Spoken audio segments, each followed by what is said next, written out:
এবারের আইপিএলে বাকি মৌসুমে আর দেখা যাবে না মিচেল মার্শকে। অস্ট্রেলিয়ান অলরাউন্ডার হ্যামস্ট্রিংয়ে পাওয়া চোট সারাতে 12 এপ্রিল দেশে ফিরে যান। সেই চোট থেকে এখনও পুরোপুরি সেরে উঠতে পারেননি মার্শ। তার ফ্র্যাঞ্চাইজি দল দিল্লি ক্যাপিটালসের প্রধান কোচ রিকি পন্টিং জানিয়েছেন, এবার আর ভারতে ফেরার সম্ভাবনা নেই তার। আইপিএলে দিল্লির হয়ে 3 এপ্রিল সর্বশেষ ম্যাচ খেলেছেন মার্শ। এরপর 12 এপ্রিল ফিরে যান অস্ট্রেলিয়ার পার্থে। হ্যামস্ট্রিংয়ের চোট সারাতে ক্রিকেট অস্ট্রেলিয়ার সিএ মেডিকেল স্টাফদের দ্বারস্থ হন 32 বছর বয়সী এই তারকা। আইপিএলে মার্শ ফিরবেন কবে, তখন এ বিষয়ে সিদ্ধান্ত নেওয়া সম্ভব হয়নি, কারণ চোট থেকে সেরে উঠতে তার পর্যাপ্ত সময় প্রয়োজন ছিল। দিল্লিতে সংবাদ মাধ্যমকে পন্টিং বলেছেন, আমার মনে হয় না সে ফিরে আসবে। বদলি খেলোয়াড়ের ব্যাপারে নির্দিষ্ট সময়সীমাও বেঁধে দেওয়া আছে। সেরে ওঠার প্রক্রিয়া শুরু করতে ক্রিকেট অস্ট্রেলিয়া তাকে দ্রুত নিজেদের কাছে চেয়েছে এবং আমরাও যত দ্রুত সম্ভব তাকে পাঠিয়েছি।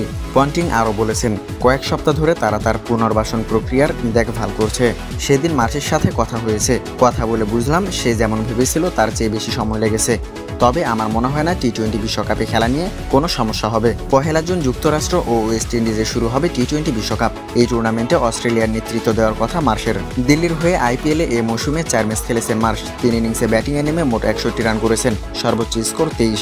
বোলিংয়ে 8 ওভারে 12.87 ইকোনমিতে পেয়েছেন 1টি উইকেট।